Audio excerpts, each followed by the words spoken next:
अस्सलाम वालेकुम everyone, my name is Aamir Bhatt. तो आज का जो लेक्चर है लेक्चर नंबर 10 होगा, जो हम सीरीज कर रहे थे। दैट मीन्स कि मैथमेटिकल टूल्स क्लास 11th के लिए, आईआईटी जेईई नीट के लिए भी। ठीक, तो स्टार्ट करते। जो हमारा डिस्कशन है वो है इंटीग्रेशन के ऊपर। जो आज हमको करना है डिफरेंशिएशन के बाद वो है इंटीग्रेशन। बहुत ही प्यारा एक टॉपिक होता है जो आपको कवर करना होगा अपने कोर्स में। तो ये आपको आगे न्यूमेरिकल सॉल्व करने में यूज़ होगा। और जो मैथ वाले स्टूडेंट है वो क्लास 12th में इस चीज़ से, डिफरेंशिएशन एंड इंटीग्रेशन से, उनको वो चैप्टर्स वहाँ differentiation and integration class 12th में पढ़ाए जाएंगे मैथमेटिक्स में। ठीक है, तो जो खाली नीट के स्टूडेंट्स हैं तो उनको यहाँ फोकस रखना पड़ेगा ज़्यादा, क्योंकि वो आगे जाके ये कहीं और सीखने वाले नहीं है। सो उनको यहाँ फोकस करना पड़ेगा ज़्यादा। तो ये चीज़ें क्या सीखती है, ये चीज़ें क्या होती है, उसी चीज़ को हम देखते हैं। सबसे पहले बात करते हैं हम डिफरेंशिएशन की। जैसे हमने पढ़ा, डिफरेंशिएशन का मतलब होता है, डिफरेंशिएशन का मतलब होता है किसी चीज़ को तोड़ना, किसी चीज़ को तोड़ना, to break, to break. Similarly हमारे पास जो इंटीग्रेशन है, इंटीग्रेशन क्या हो गया, वो होता है reverse of differentiation, reverse of differentiation. जो इंटीग्रेशन होता है वो रिवर्स ऑफ डिफरेंशिएशन होता है। दैट मीन्स किसी चीज़ को जोड़ना, किसी चीज़ को जोड़ना। इतना आपको समझ में आना चाहिए कि ये चीज़ क्या हो रही है। फॉर एग्जाम्पल मैं कंसिडर कर लेता हूँ, फॉर एग्जाम्पल मेरे पास x is equal to 2t² है। अब अगर मुझे पता करना होगा कि इसका वेलोसिटी क्या है, ठीक है, कोई फंक्शन है, कोई पार्टिकल है, वो किस पोजीशन पे है एट सम सर्टेन टाइम, वो टाइम t पे at x is equal to t² का वो फंक्शन है। ठीक है, तो उसका जो पोजीशन है वो कुछ टाइम के डिपेंडेंट है। तो हमारा कुछ ऐसा फंक्शन हमारे पास आ रहा है। जब मैं इसका डिफरेंशिएशन कर लूँगा, दैट मीन्स v क्या होता है, आपको पता है v होता है dx/dt। vx होता है, v is equal to dx/dt। That means कि जब आप इस x का डिफरेंशिएशन करेंगे विद रेस्पेक्ट टू टाइम, जो आपने डिफरेंशिएशन में पढ़ा होगा, जब डिस्प्लेसमेंट या पोजीशन का डिफरेंट टाइम के साथ डिफरेंशिएशन होता है तो आपको वेलोसिटी देता है। तो वो कितना आएगा, तो यहाँ क्या फंडा लगेगा, क्या मेंटॉस है, नीचे को पावर को नीचे करना है, power down power -1। That means 2 को नीचे किया, फिर t वापस ऐसे ही, फिर 2 -1, फिर t को डिफरेंशिएशन dt/dt। ये तो 1 आएगा ऑब्वियसली। यहाँ पे बचा ये 2t, 2 -1 तो 1, दैट मीन्स 2t। तो वेलोसिटी आपके पास आ गया 2 ऑफ t। तो ये मैंने क्या कर दिया, ये मैंने इसको तोड़ा, इसको मैंने किया डिफरेंशिएशन, इसको मैंने किया डिफरेंशिएशन। अब यहाँ से मैं कुछ और एग्जाम्पल ले लेता हूँ। जैसे मैं कंसिडर कर लेता हूँ v is equal to 2t, v is equal to 2t। और अगर मैं आपको पूछा जाएगा कि इसके कॉरस्पॉन्डिंग इसका पोजीशन क्या होगा, इस वेलोसिटी के कॉरस्पॉन्डिंग पोजीशन फाइंड कर लो। दैट मीन्स आपको खुद ही पता चल रहा है, पहले x दिया था तो आपको वेलोसिटी निकालना पड़ रहा है। अब क्या बताओगे आप कि आप x वेलोसिटी दिया गया है उस पार्टिकल का, तो आपको उसका पोजीशन निकालना पड़ेगा। तो आपको क्या करना पड़ेगा, उस चीज का उल्टा। दैट मीन्स आपको करना पड़ेगा इंटीग्रेशन, यूज डू इंटीग्रेशन। तो कैसे करेंगे आप देखेंगे। x के लिए आपको क्या करना पड़ेगा, देखो। तो क्या मैं v को लिख सकता हूं dx/dt, किसके बराबर है, 2t के बराबर। यहाँ जी 2t के बराबर। अब मैं क्या कर लेता हूं, जिसको हम बोलते हैं वेरिएबल सेपरेबल,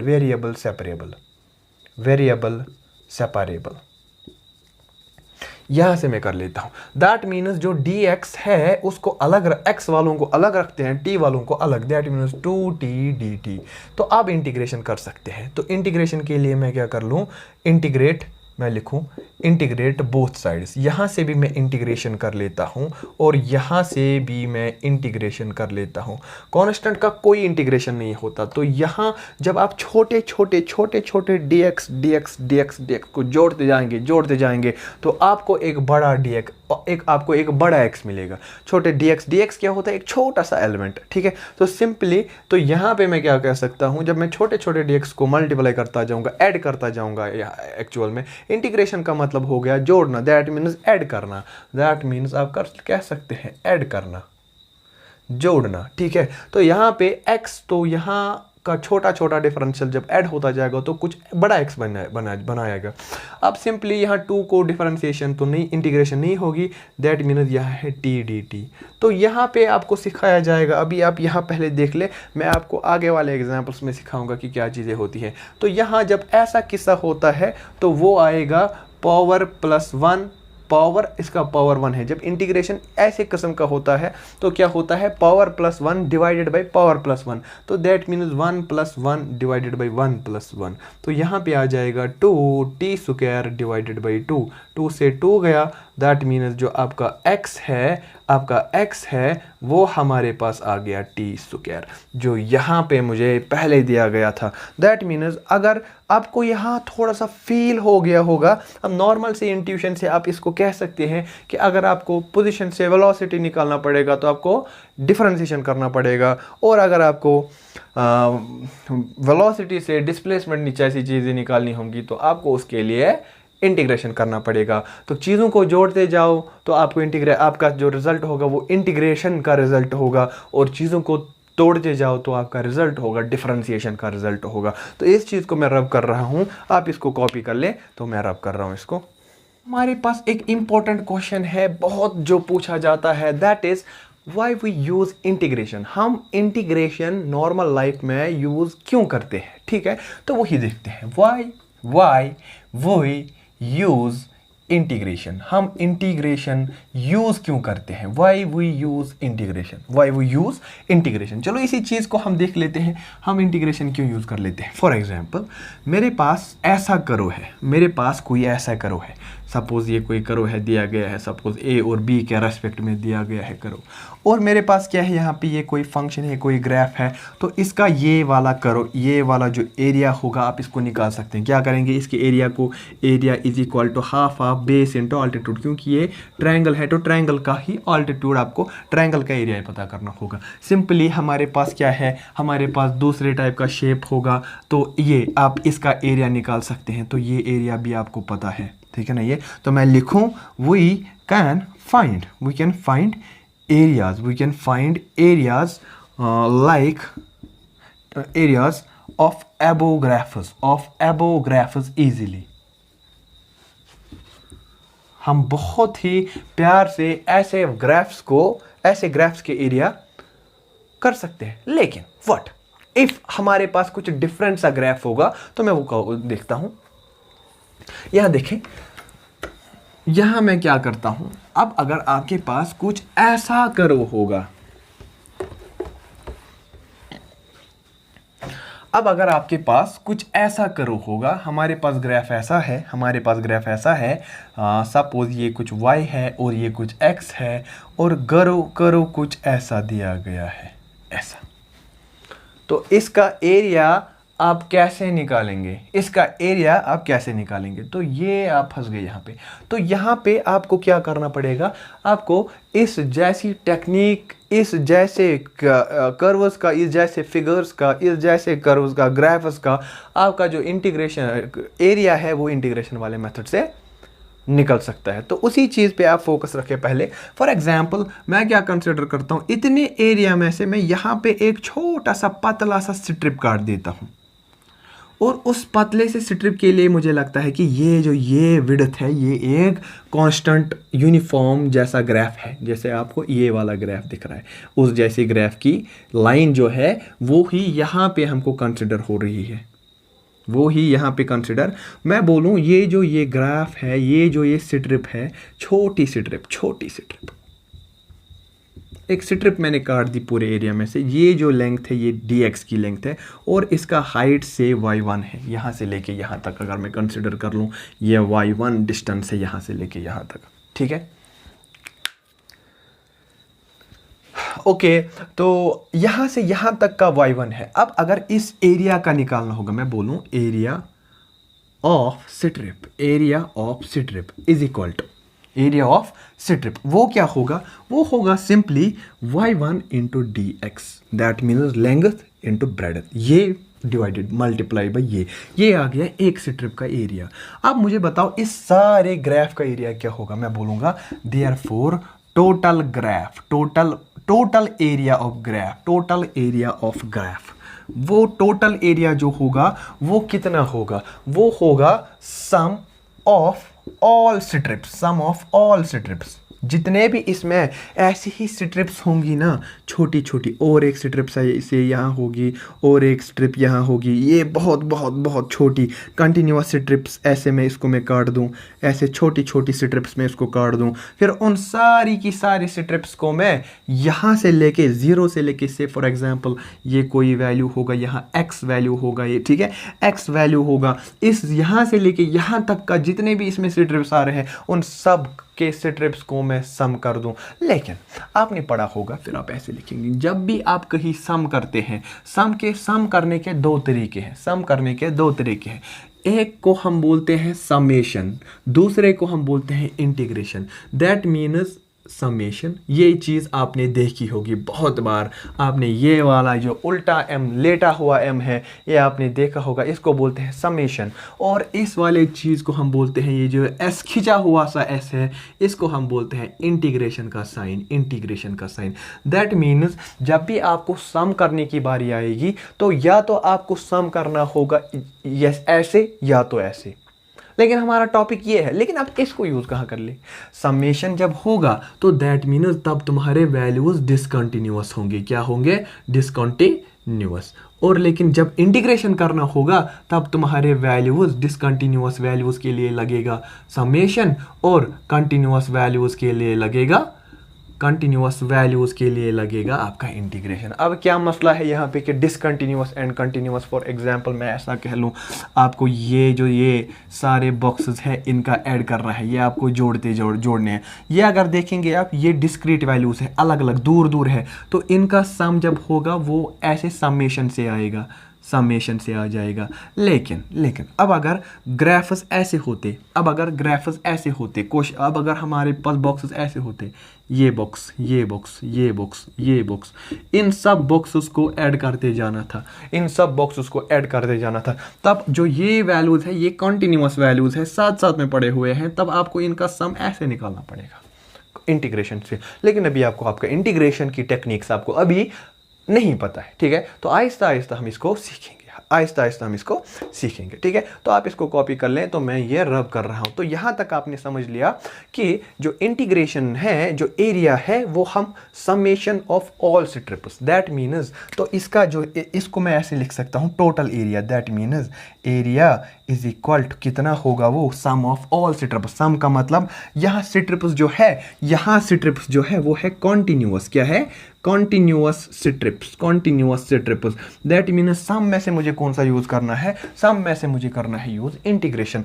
इंटीग्रेशन किसका करना है, एक स्ट्रिप को अगर आप देखेंगे उसी के अकॉर्डिंग तुमको सब स्ट्रिप्स का ही इंटीग्रेशन करना पड़ेगा। दैट मीन्स आपको करना पड़ेगा y/dx का इंटीग्रेशन, एक स्ट्रिप का देखो पहले, फिर उसी को जोड़ते जाओ, जोड़ते जाओ, जोड़ते जाओ, क्योंकि यहाँ पे आप देखेंगे जब ये छोटी छोटी स्ट्रिप्स होंगी उसके अकॉर्डिंग ये उतना फ़र्क नहीं रख रहे होंगे। हमको ये लग रहा है कि ये सारे स्ट्रिप्स हम क्या ऑलमोस्ट कि ये एक ही एरिया के हैं, तो इसीलिए मैं अगर एक का ले लूँ और एक को ही जोड़ते जाऊँ तो उससे मुझे मिलेगा कि ये जो वैल्यू जो है ये सारा का सारा हमको क्या मिलेगा, हमको इस पूरे ग्राफ का एरिया मिलेगा। आप यहाँ लिख सकते हैं y1dx, क्योंकि आप इस वाले का खाली इस वाले स्ट्रिप के लिए कर रहे हैं, तो जो मतलब इसी जैसे, इसका मतलब हो गया हमको इस जैसे स्ट्रिप्स को सबको जोड़ना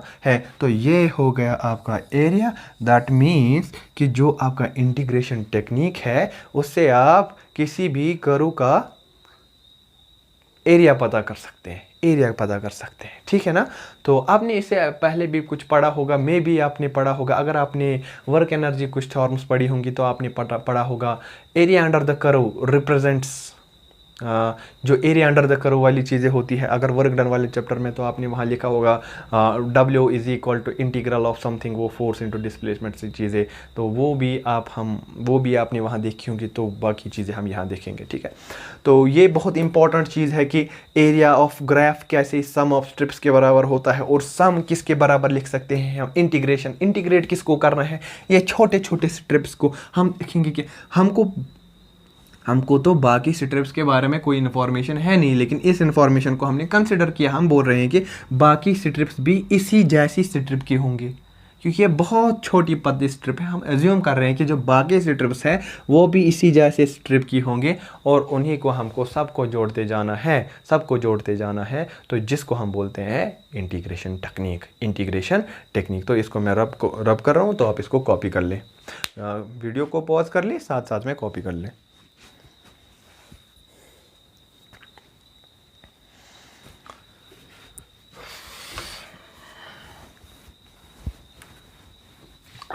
हाँ जी, तो और एक चीज़, हाँ, अब इंटीग्रेशन वाली टेक्निक से देखा, हाँ, what happens if we had got the discontinuous value, तब हमारा जो एरिया होगा वो सम कैसा आएगा। सिंपली हमारा एरिया ऐसा लिखा जाता, summation I Y I D X I. जो छोटे छोटे ये जो एरियाज है Y I D X I, उसी को आप ऐड करते जाओ। आई रनिंग फ्रॉम कहाँ से कहाँ तक, 1 से लेके n तक, 1 से लेके n तक। पहले y1 dx1, फिर y2 dx2, y3 dx3, जितने वो स्ट्रिप्स होंगे ना, 10 स्ट्रिप, 20 स्ट्रिप, 30 स्ट्रिप, उसी के अकॉर्डिंग आपको ये ऐड करते जाना है, लेकिन जब डिसकंटिन्यूअस होगा। लेकिन अगर कंटिन्यूअस वैल्यू है तो आपको ये यूज़ नहीं करना पड़ेगा, ठीक है। आप ये भी एक मेंटोस में लिख सकते हैं, मेंटोस, हाँ, दिमाग की बत्ती जला दे। ओके, तो आप इसको कॉपी कर ले, तो हम आगे जाते हैं।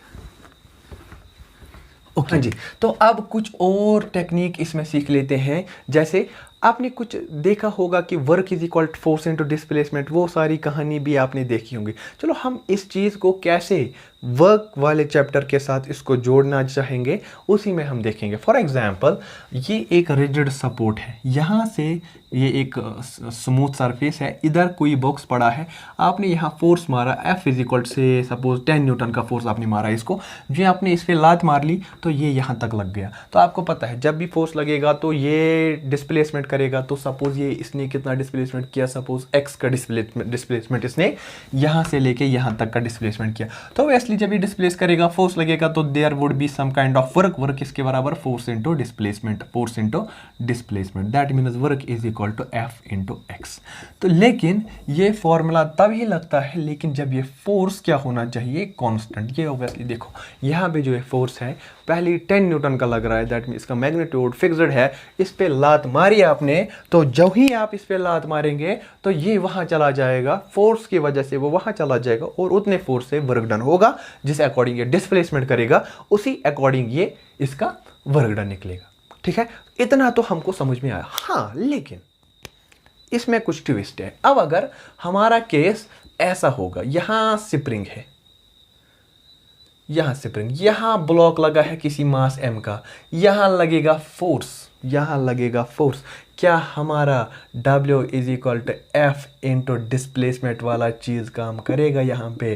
तो ये आप यूज नहीं कर सकते, ये आप यूज नहीं कर सकते, बहुत गलत है यूज करना। ये कब यूज लगता है, जब use it when force is constant, when force is constant, जब आपका फोर्स कांस्टेंट होगा, लगने वाला फोर्स कांस्टेंट होगा, एट दैट टाइम आप इसको यूज कर सकते हैं। अब यहां देखो, ये स्प्रिंग लगा हुआ होगा, तो जो ही हम मारेंगे स्प्रिंग कॉम्प्रेस होगा, तो ये वापस आने की कोशिश करेगा। हम ऐसे दबा रहे हैं तो ये जाएगा, फिर वापस आएगा। हमको और इधर तक ले जाने के लिए, इस मास को यहाँ तक ले जाने के लिए इसको फोर्स लगाना पड़ेगा, फिर ज़्यादा, फिर ज़्यादा, फिर ज़्यादा, फिर ज़्यादा। तो दैट मीन्स जो यहाँ पे फोर्स होगा वो कांस्टेंट नहीं, वो एक वेरिएबल फोर्स कहलाएगा। बिकॉज ये कांस्टेंट फोर्स से यहाँ से लेके यहाँ तक, देखो इसको क्या करना पड़ेगा, कम फोर्स, ज़्यादा ज़्यादा ज़्यादा, फिर ज़्यादा लगेगा, ठीक है ना। ये जितना जितना आप बढ़ाओगे, इसको आगे ले जाओगे, उतना ज़्यादा जो इसमें रेस्टोरिंग फोर्स है वो बढ़ने लगेगा। दैट मीन्स आपको ये एक्सटर्नल फोर्स ज़्यादा लगाना पड़ेगा, सच दैट कि ये यहाँ से यहाँ तक पहुँचेगा। जितना जितना आप अंदर जाना चाहोगे उतना ज़्यादा तुमको फोर्स मारना पड़ेगा। तो यहाँ पे जो ये फॉर्मूला है ये काम में नहीं आता। तो आप क्या कर लें, वापस इंटीग्रेशन, हमारा इंटीग्रेशन पड़ा हुआ है, हम बहुत प्यार से उस वाले टॉपिक से इसको कवर कर सकते हैं, इंटीग्रेशन टॉपिक से कवर कर सकते हैं। बल्कि ये फॉर्मूला यहाँ पे लगेगा नहीं, बिकॉज ये फोर्स यहाँ पे वेरिएबल है, ये फोर्स यहाँ पे वेरिएबल है, तो इस वाले फोर्स को हम यहाँ यूज नहीं कर सकते। आपको नहीं पता कि यह डिफरेंट इंस्टेंट्स में डिफरेंट वर्क कर सकता है। हम कैसे कह सकते हैं यहाँ पे कि इस वाले फोर्स ने इतना वर्क किया, ऐसा हम नहीं कह सकते। तो अब इसका रीज़न क्या है, तो हमको क्या करना पड़ेगा, तो इसका सॉल्यूशन जो है, इस प्रॉब्लम को हल करने के लिए हमको इस फोर्स को छोटा छोटा लगाना पड़ेगा, हल्का हल्का लगाना पड़ेगा। दैट मीन्स पहले मैं इस मास को यहाँ से यहाँ पहुँचाऊँ, फिर इसी मास को यहाँ से यहाँ, फिर यहाँ, फिर यहाँ, फिर यहाँ, फिर यहाँ। दैट मीन्स जो ये डिस्प्लेसमेंट छोटा छोटा हो रहा है, dx की लेंथ का डिस्प्लेसमेंट, dx की लेंथ का डिस्प्लेसमेंट, dx की लेंथ का डिस्प्लेसमेंट, ये बहुत छोटा छोटा हो रहा है। जब आप इसको हल्के हल्के आगे बढ़ाने लगोगे तो तब ये आपको क्या लगेगा, जो ये फोर्स है, नो मैटर जो पहले वेरिएबल आपको दिख रहा था, आपको क्या लगेगा जब आप इसको हल्का हल्का आगे बढ़ाने लगोगे, हल्का हल्का छोटा छोटा डिस्प्लेसमेंट dx इक्वल डिस्प्लेसमेंट से आपको इसको बढ़ाने लगोगे, तो आपको क्या लगेगा, जो आप फोर्स लगा रहे हैं वो वेरिएबल ना, वो कांस्टेंट जैसा ट्रीट होगा वहाँ पे। ठीक है, ऑब्वियसली आप नॉर्मल से इंट्यूशन से भी हम इसको समझ सकते हैं कि जब यहाँ डिस्प्लेसमेंट छोटा होगा तो एट दैट टाइम जो फोर्स है वो एक कांस्टेंट की तरह ट्रीट होगा। यहाँ पे नो मैटर, यहाँ पे पहले जो सिचुएशन हमको एनालाइज कर रहे थे, सिचुएशन को हमको लग रहा था कि ये फोर्स वेरिएबल है, लेकिन हम इसी वेरिएबल फोर्स को एक कांस्टेंट जैसा ट्रीट कर सकते हैं। कब? तभी जब इस मास को आप हल्का हल्का आगे बढ़ाएंगे, हल्का हल्का आगे बढ़ाएंगे। लेकिन अगर आप ऐसे ही झटका मारने लगेंगे तो पूरा इसको धक्का देने लगेंगे तो ये फोर्स वेरिएबल होगा। तो अब इसको जो डिस्प्लेस हो रहा है ये dx, आपको ये हल्का हल्का डिस्प्लेसमेंट करना पड़ेगा, तो सच दैट कि ये जो फोर्स है वो वेरिएबल बन जाए। तो मैं क्या बोलूं, वही need to displace the mass a little bit, तो therefore little bit that is कितना, dx से वो हमको बढ़ाना पड़ेगा। तो मैं बोलूँ therefore स्मॉल वर्क। अगर ये डिस्प्लेस छोटा हो गया, अगर ये dx डिस्प्लेस होने लगा, dx डिस्प्लेस होने लगा, तो दैट मीन्स उस छोटे से डिस्प्लेसमेंट की वजह से छोटा वर्क डन होगा, बड़ा वर्क डन नहीं होगा। तो मैं बोलूँगा therefore स्मॉल वर्क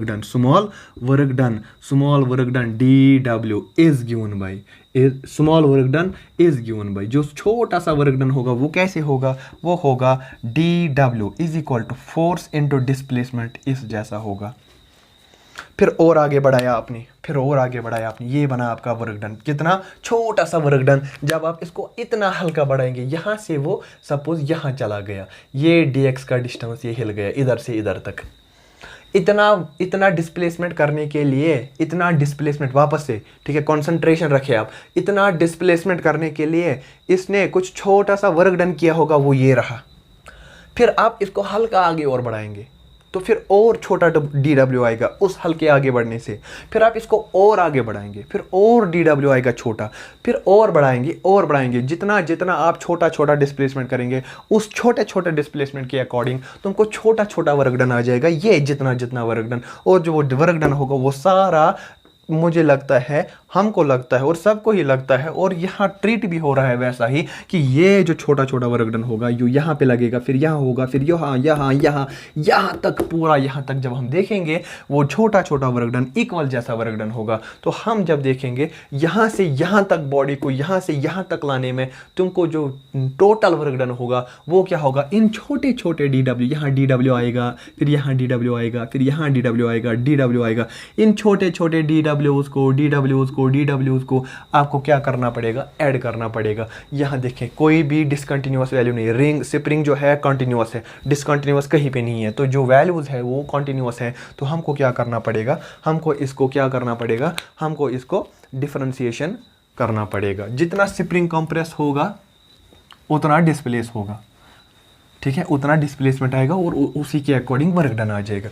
अब अगर मैं इसी चीज़ को मैं लिखूँ इंटीग्रेट बोथ साइड्स, जब मैं इंटीग्रेट कर दूं तो क्या आ जाएगा, integration dw is equal to integration, यहाँ से क्या है, फोर्स इंटू डी एक्स। जब ये छोटा छोटा वर्क डन जुड़ता जाएगा तो आपको क्या मिलेगा, आपको मिलेगा W। क्या मिलेगा, टोटल वर्क डन W। ये फोर्स कांस्टेंट ट्रीट होगा, ठीक है। तो यहाँ इंटीग्रेशन किसका करना है, dx का।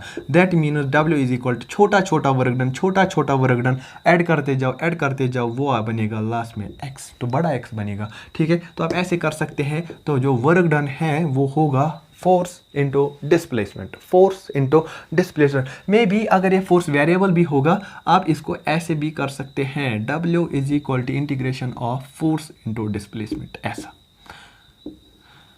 FDX। अगर ये वेरिएबल भी होगा, अगर उसने वहां से दिया होगा कुछ वैल्यू इसका, तो आप यहाँ इसके dx के साथ इसका इंटीग्रेशन कर सकते हैं, जो आप आगे सीखेंगे। यहाँ तक आप फोकस कर ले, आप इसको कॉपी कर ले, हम कुछ नया पढ़ लेते हैं।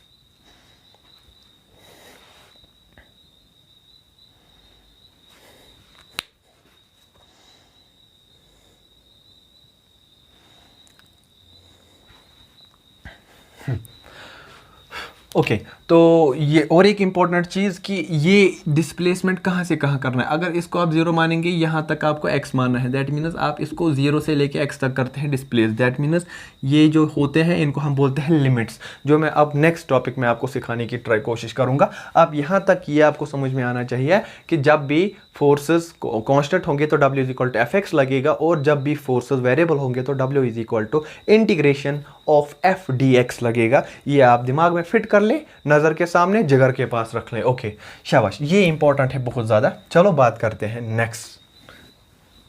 अब जो हमारा टॉपिक है वो है इंटीग्रेशन, या that means types of integration.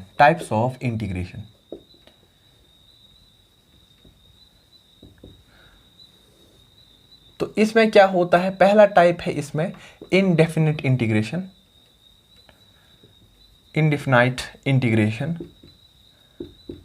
दूसरा है इसमें डेफिनिट इंटीग्रेशन।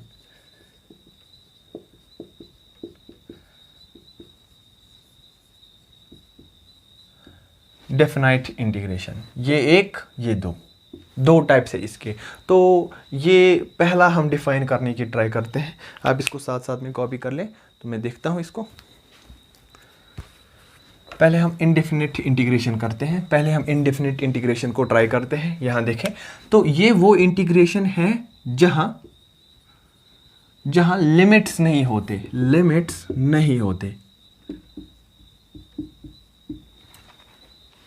जहां लिमिट्स नहीं होते हैं। वापस याद रखें, यह वो इंटीग्रेशन होता है जहां लिमिट्स नहीं होते। मैं आपको समझाऊं।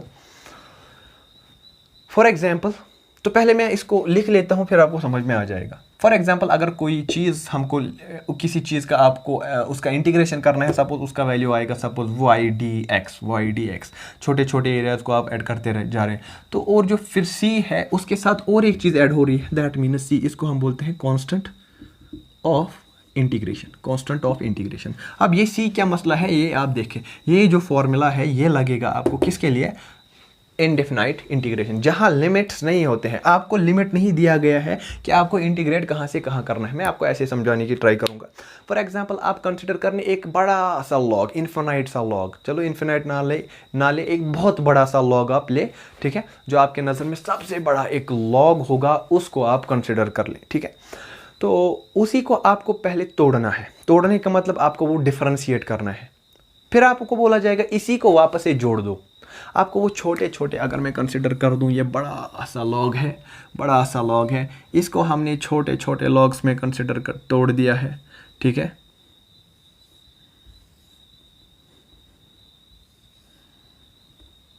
मतलब इससे छोटे छोटे लॉग्स में इसको कंसिडर कर लेना है आपको, ठीक है। छोटे छोटे लॉग्स में आपको इसको कंसिडर करना है, ठीक है। इसको तो दैट में हमने इसका किया डिफरेंशिएशन। अब अगर आपको यही छोटे लॉग्स को वापस से जोड़ना है, वापस से इनको जोड़ना है। तो आप ये छोटे छोटे लॉग्स को जोड़ने के लिए आप इसका इंटीग्रेशन कर लेंगे, कॉन्टिन्यूस वैल्यूज़ है, जो ही आप इंटीग्रेशन करेंगे तो आपका क्या, फॉर एग्जांपल ऐसा आ जाएगा कुछ y dx जो आप लेते हैं। और जो ये c है, ये c क्या रिप्रेजेंट करता है, जब आप वापस जोड़ेंगे इस चीज़ को तो कुछ ये जो लॉग है, अगर ये पहले सपोज l लेंथ का था, ये वापस जोड़ने के बाद इंटीग्रेशन के बाद ये l लेंथ का नहीं होगा, ये कुछ लेंथ का होगा, l माइनस समथिंग से l माइनस सिटार, कुछ उस लेंथ में से कुछ कम हो जाएगा। ये ओबियसली आप नॉर्मल से मतलब आप थोड़ा सा दिमाग लगाइए इस पे, क्या आपको समझ में आ जाएगा कि जब हम किसी चीज़ को काटते हैं फिर वापस उसको जोड़ते हैं तो वो उस लेंथ का वापस नहीं आता है। जो ये एक्स्ट्रा कुछ बचा है जो इसके साथ ऐड नहीं हुआ, जिसकी वजह से ये लेंथ कम हो गया, उसको रिप्रेजेंट करने के लिए हम आप ये जो ये ट्रिक यूज़ कर रहा हूँ मैं यहाँ पे, ये जो समझाने की ट्राई की मैंने, ये सी उसकी वजह से आ जाता है। और जब आप इंटीग्रेशन करते हैं, हर इंटीग्रेशन के साथ, हर टाइप की इंटीग्रेशन के साथ एक कॉन्स्टेंट ऑफ इंटीग्रेशन साथ होता है। और यहाँ पे मैंने उसको समझाने की ट्राई की, जो वो यहाँ पे लेंथ कम हो रही है उस लेंथ को रिप्रेजेंट करने के लिए हम ये सी को यूज़ कर लेते हैं, हम ये सी को यूज़ कर लेते हैं। आपको यहाँ समझ में आना चाहिए, बिल्कुल भी कोई भी परेशानी वाली बात है नहीं कि ये उतना भी इम्पोर्टेंट, मतलब उतना भी ये है खतरनाक चीज़ की नहीं जो आपके दिमाग में नहीं आएगा। बहुत इजी है ये, बहुत ज़्यादा इजी है, आपको ये समझ में आना चाहिए, ठीक है। तो अब इसी चीज़ को थोड़े कुछ बेसिक फार्मूलाज के साथ इसको रिलेट करते हैं, तो सच दैट कि आपका इंटीग्रेशन थोड़ा उसका स्ट्रेंथ हो जाए। तो मैं ट्राई करूँगा, तो इतना आपको समझ में आना चाहिए कि ये लॉग क्या चीज़ है, ठीक है। हाँ जी, तो जब आप डेफिनाइट इंटीग्रेशन पढ़ेंगे तो तब एट दैट टाइम ये लॉग बहुत बड़ा है, ठीक है। तो आप जल्दबाजी के कारण या कुछ, ठीक है, कुछ इसमें मिस करेंगे तो वैसे लेंथ कम हो जाएगा, ठीक है। आपके दिमाग में पहले ये जहन में रहता है कि ये बहुत बड़े लॉग का हमको वापस जोड़ना है। जब आप जोड़ते जाएंगे तो जितना पहले लेंथ था उस लॉग का वो वापस उतने लेंथ का नहीं होता।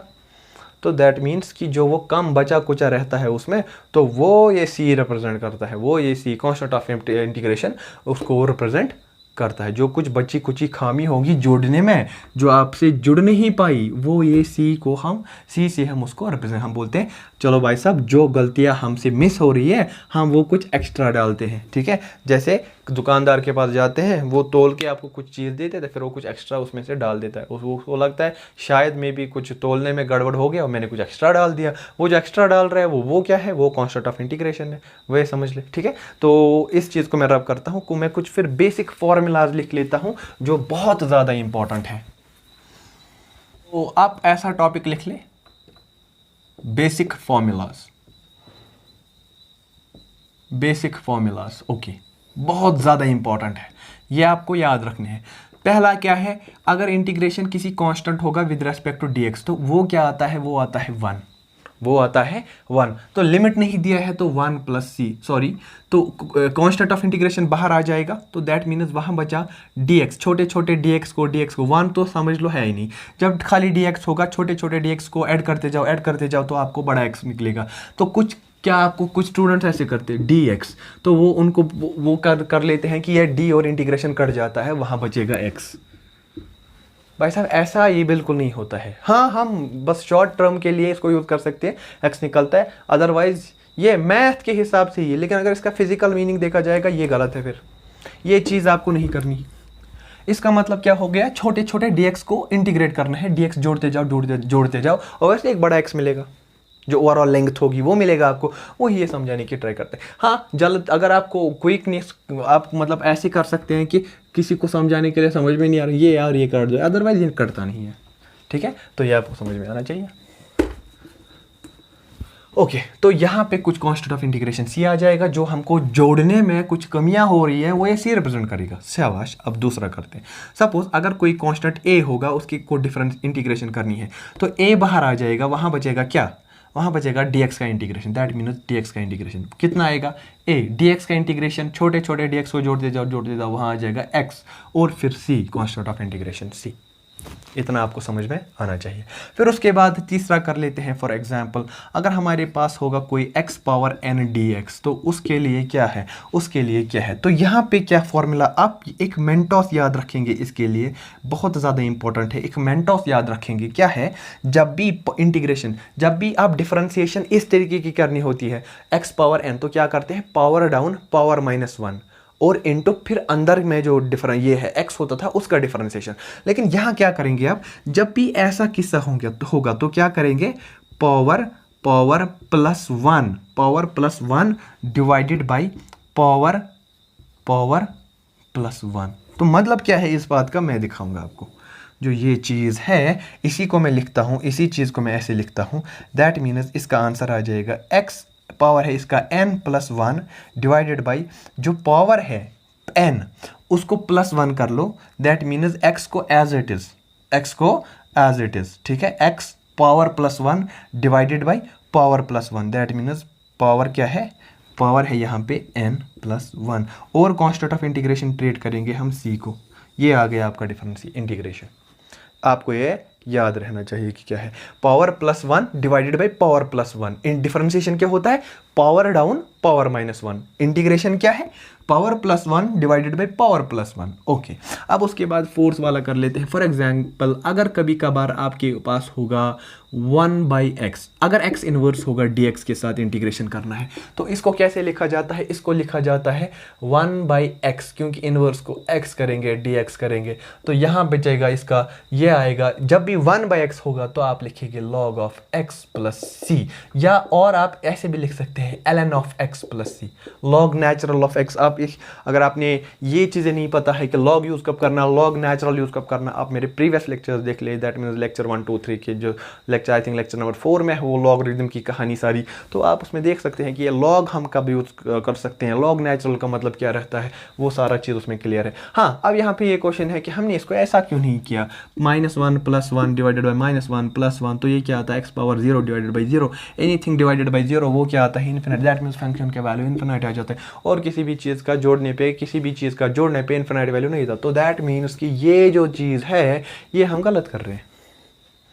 इसीलिए इसका एक बेसिक रूल है, बेसिक फॉर्मूला है, इसको आप ऐसे लिखें, और 1/x का इंटीग्रेशन होता है log ऑफ x, 1/x का इंटीग्रेशन होता है log ऑफ x, ठीक है।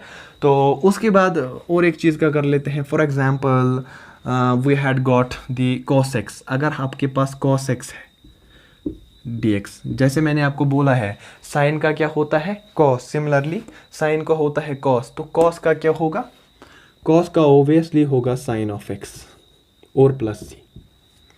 अब छठी फॉर्मूला, अब अगर आपके पास क्या होगा, आपके पास होगा sin of x dx, sine का क्या होता है, साइन का होता है cos, लेकिन यहाँ क्या है, माइनस cos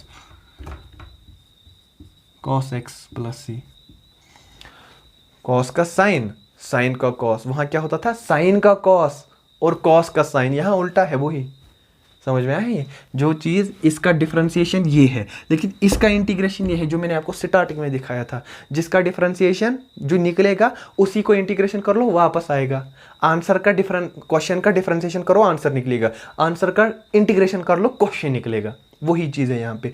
दैट मीन्स जो इंटीग्रेशन है it is just the reverse of differentiation, ठीक है। बस कभी कभार नेगेटिव वगैरह टू साइन का देख लेना है। 7th फॉर्मूला और एक देखते हैं। फॉर एग्जांपल हमारे पास है sec² x dx, जैसे आपके पास क्या था वहाँ tan का डिफरेंशिएशन sec² आता है, तो sec² का देखो tan है क्वेश्चन का आंसर आया यहाँ पे sec² x, तो आंसर का इंटीग्रेशन जब करेंगे, आंसर का इंटीग्रेशन करेंगे तो क्वेश्चन आएगा, तो क्वेश्चन क्या था tan x। ये आपको याद, ट्रिक है याद रखने के लिए, बाकी कुछ नहीं है, ठीक है। बहुत ईजी है ये, आप ये कंसिडर कर सकते हैं। तो मैं नेक्स्ट फॉर्मूला के बारे में लिखूंगा।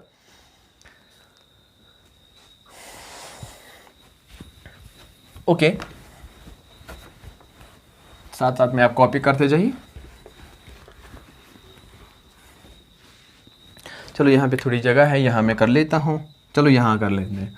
फॉर एग्जाम्पल अगर 8th फॉर्मूला है, अगर हमारे पास कुछ ऐसा होगा cos of mx dx, that means cos में जो एंगल है यहाँ पे ये भी होगा कुछ, ये भी होगा कुछ एंगल कुछ होगा, ठीक है, 2x 4x 3 थीटा कुछ अगर वैसा होगा तो इसका डिफरेंशिएशन क्या होगा, इसका डिफरेंशिएशन आएगा साइन ऑफ mx, क्योंकि कॉस का क्या है, कॉस का इंटीग्रेशन साइन है, और जो एंगल है फिर एंगल का डिफरेंशिएशन करना है वो नीचे लिखना है, ठीक है, तो plus see that is angle का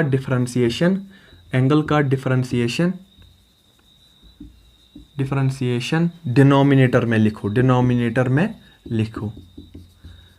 जो एंगल है उसका डिफरेंशिएशन आपको डिनोमिनेटर में लिखना पड़ेगा। तो इस तरीके से इसको करते हैं। वापस से क्वेश्चन, फिर 9th फॉर्मूला, अगर आपके पास कोई अब कॉस के बाद साइन, ज़रा आप साइन का कर सकते हैं, साइन mx होगा dx के साथ, तो वो क्या आ जाएगा, साइन का क्या होता है माइनस कॉस, मगर कॉस में यहाँ क्या आएगा mx, फिर जब एंगल होता है एंगल को नीचे रखना पड़ेगा डिफरेंशिएशन करने के बाद, तो mx का डिफरेंशिएशन क्या होता है, mx का डिफरेंशिएशन होता है सिंपली m, और x का 1 आ जाएगा विद रिस्पेक्ट टू x, क्योंकि हम x के dx के रेस्पेक्ट में इसको इंटीग्रेट कर रहे हैं, तो डिफरेंशिएशन भी dx के रेस्पेक्ट में ही होगी, तो वो आ जाएगा नीचे m। क्वेश्चंस में मैं आपको सिखाने की ट्राई करूंगा।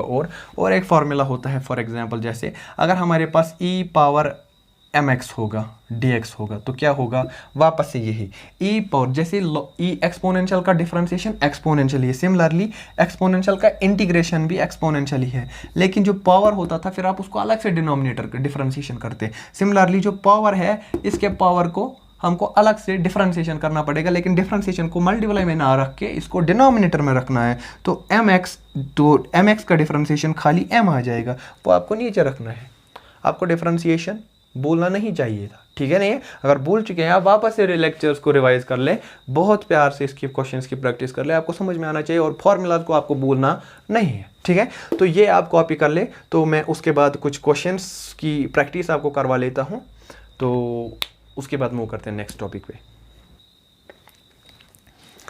ओके, तो ये सारे क्वेश्चंस हैं 7, 6, 5, 4, 3, 2, 1। तो पहले मैं क्वेश्चन नंबर 1 को ट्राई करता हूँ। क्वेश्चन नंबर 1 क्या है हमारा, y का वैल्यू है y is equal to integration of 5dx। इसका आंसर अगर हम लिखने की ट्राई करेंगे, y is equal to integration किसका करना है, कांस्टेंट का, दैट मीन्स कांस्टेंट पहले बाहर निकलेगा, कांस्टेंट का इंटीग्रेशन नहीं होता, ना ही डिफरेंशिएशन होता है, दैट मीन्स dx का। और ये चीज़ आपको पता है, छोटे छोटे dx को मल्टीप्लाई करते ऐड करते जाओ, वो आपका आ जाएगा y is equal to 5x। लेकिन और यहाँ पे लिमिट नहीं दिया है, तो लिमिट ना होने की वजह से आपको ये कांस्टेंट ऑफ इंटीग्रेशन इसको ऐड करना पड़ेगा, ठीक है। तो यहाँ तक आप समझ चुके हैं। तो नेक्स्ट क्वेश्चन जाते हैं, क्वेश्चन नंबर 2। हमारा नेक्स्ट क्वेश्चन क्या है, y is equal to integration of X cube D X. जरा यहाँ खुद कर ले, तो यहाँ मैं आंसर में लिखना चाहूंगा y is equal to integration, जब ये था x पावर n था, तो integration of x power n is equal to x power plus 1 divided by power plus 1, वही था, ठीक है। तो सेम यहाँ x वापस पावर क्या है 3 प्लस 1 डिवाइडेड बाई 3 प्लस 1, कितना आएगा ये, और फिर c भी है क्योंकि हमको लिमिट नहीं दिया है, कितना आया ये आया x power 4 divided by 4 plus c, ये था नेक्स्ट, ठीक है। तब क्वेश्चन नंबर 3 करते हैं। क्वेश्चन नंबर 3 क्या बोल रहा है, अब अगर हमारे पास y is equal to integration of 1 by X cube होगा dx होगा, तो क्या यहाँ पे वो log कुछ आएगा, नहीं, उसके लिए खाली 1 बाई एक्स होना चाहिए। तो इसको क्या करेंगे हम, इसको हम लिख सकते हैं integration of x power minus 3 dx, लिख सकते हैं, हाँ लिख सकते हैं।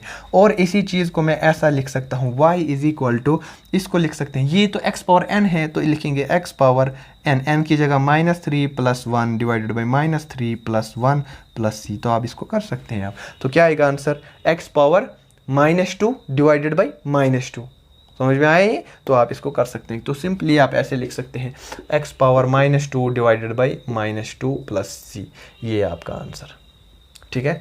तो नेक्स्ट, तो यहाँ मैं करने की कोशिश करता हूँ क्वेश्चन नंबर 4। क्वेश्चन नंबर 4 क्या कहता है, हमारे पास y is equal to e power 2x dx, तो ये वो है e पावर mx, तो y इसका आंसर क्या आ जाएगा, इसका आंसर आ जाएगा सेम यही e पावर 2x, लेकिन जो पावर है होता है उसका डिफरेंशिएशन, तो 2x का डिफरेंशिएशन क्या आ जाएगा 2 खाली, तो वो 2 आप नीचे लिख सकते हैं प्लस c, ये आपका आंसर। क्वेश्चन नंबर 5 करने के बाद अब question number 5, y is equal to integration e power -2x dx, तो बताओ यहाँ क्या आ जाएगा इसके आंसर में, तो इसके आंसर में हमारा ये वापस से y is equal to E power minus 2x, क्योंकि जब भी ई पावर में कुछ होगा तो उसका इंटीग्रेशन वही कर दो, लेकिन पावर में देखो क्या है -2x, तो -2x का डिफरेंशिएशन करना है, फिर वो कहाँ आ जाएगा नीचे प्लस सी, तो ये आपका आंसर। ठीक है, तो अब मैं बाकी यहाँ से दिखाने की ट्राई करूँगा,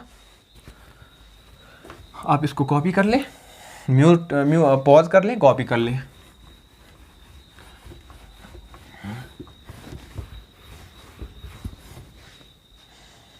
ओके तो क्वेश्चन 5 के बाद हम क्वेश्चन 6 पे आते हैं। दैट मीन 6 लिखा हुआ है y is equal to integration of cos of 1/2 of x dx। अब मुझे बताओ, जब भी cos का इंटीग्रेशन है, फॉर्मूला को वापस देखो, cos का इंटीग्रेशन साइन है, तो इसका आंसर में आ जाएगा y is equal to sine of x/2, that means x/2, ठीक है, 1/2 ऑफ x। लेकिन जब भी एंगल है, एंगल का डिफरेंशिएशन उसको नीचे करना है। अब अगर ये 1/2 ही नहीं होता है तो x का डिफरेंशिएशन 1 तो वो ही नहीं चाहता, लेकिन यहाँ इसका दिया है 1/2, तो 1/2 ऑफ x का डिफरेंशिएशन क्या आएगा, वो आएगा 1/2, तो सिंपली वो 1/2 आप यहाँ कर सकते हैं। तो यहाँ लिख सकता हूँ मैं, ये 2 पर जाएगा, दैट मीन्स 2 sin x/2, और नीचे 1 लिखने की जरूरत है नहीं। ठीक है, तो नेक्स्ट क्वेश्चन करते हैं, क्वेश्चन नंबर 7। हमारे पास y is equal to integration of x 1/2 dx है, तो इसका इंटीग्रेशन कैसे होगा, y is equal to x, तो 1/2 plus 1 power plus 1 divided by power plus 1 plus c, simple, करना नहीं था कुछ। x 2 1 ज़ा 2 plus 1 3, that means 3 divided by 2 divided by 1 plus 1/2, तो हो गया 1.5, दैट मीन्स 3/2, ये ऊपर जाएगा। प्लस c भी करना है आपको, यहाँ प्लस c करना है आपको, ठीक है। और कहीं भूल चुके हैं नहीं, बाकी जगह तो हमने हर जगह कर लिया। तो यहाँ y किसके बराबर आएगा, ये ऊपर जाएगा 2x power 3/2 divided by 3 plus c, आपका ये आंसर रहा। ठीक है, तो आई होप कि लेक्चर की लेंथ भी थोड़ी बढ़ चुकी होगी। तो मिलते हैं नेक्स्ट लेक्चर में, तब तक आप खूब मज़े कीजिए, एंजॉय कीजिए, और दुआओं में याद रखें, चैनल को सब्सक्राइब कर ले, और ये जो लेक्चर्स है अपने क्लासमेट्स तक शेयर कीजिए, तो मुझ में भी मोटिवेशन बढ़ता रहेगा लेक्चर्स को रिकॉर्ड करने का। तब तक थैंक यू, मिलते हैं नेक्स्ट लेक्चर।